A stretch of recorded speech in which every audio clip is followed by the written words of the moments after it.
Exodus chapter 21. These are the ordinances that you shall set before them. When you buy a male Hebrew slave, he shall serve 6 years. But in the 7th he shall go out a free person without debt. If he comes in single, he shall go out single. If he comes in married, then his wife shall go out with him. If his master gives him a wife, and she bears him sons or daughters, the wife and her children shall be her master's, and he shall go out alone.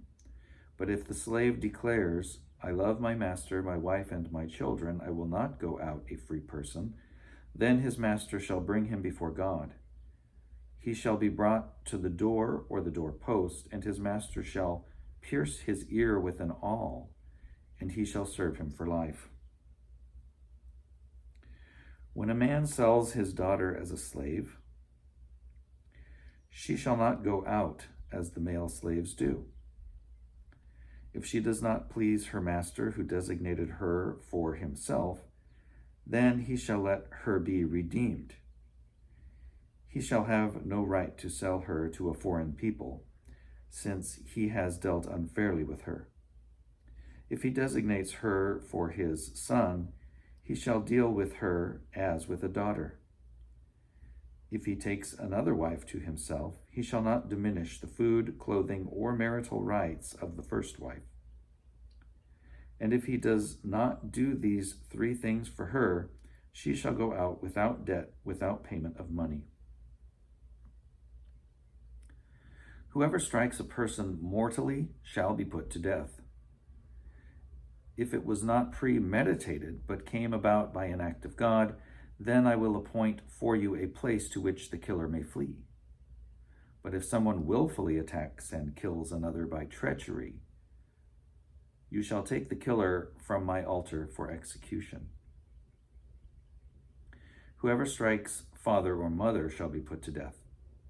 Whoever kidnaps a person, whether that person has been sold or is still held in possession, shall be put to death.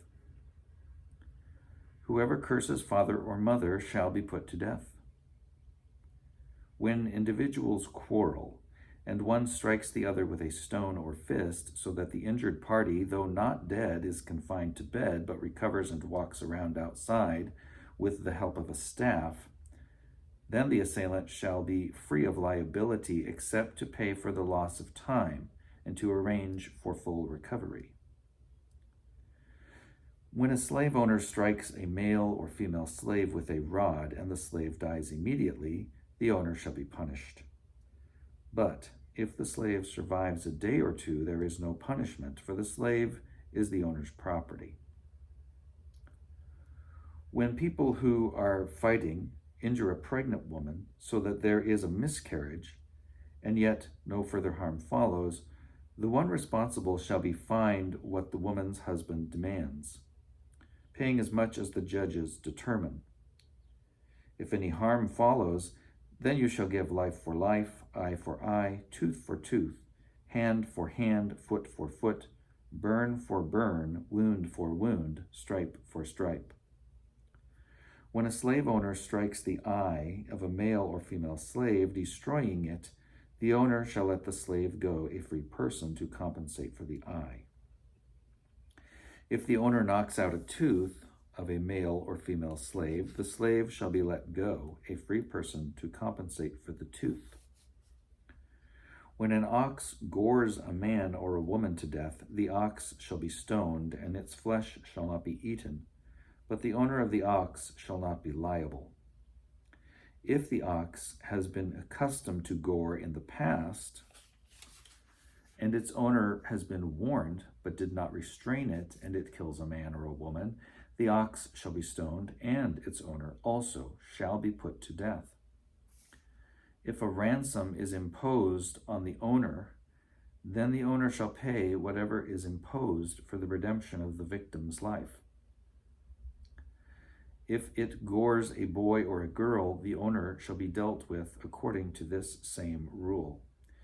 If the ox gores a male or female slave, the owner shall pay to the slave owner 30 shekels of silver, and the ox shall be stoned.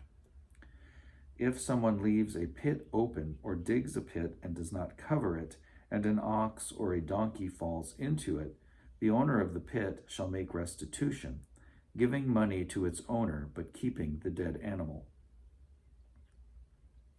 If someone's ox hurts the ox of another so that it dies, then they shall sell the live ox and divide the price of it. And the dead animal they shall also divide. But if it was known that the ox was accustomed to gore in the past, and its owner did not restrain it, the owner shall restore ox for ox, but keep the dead animal.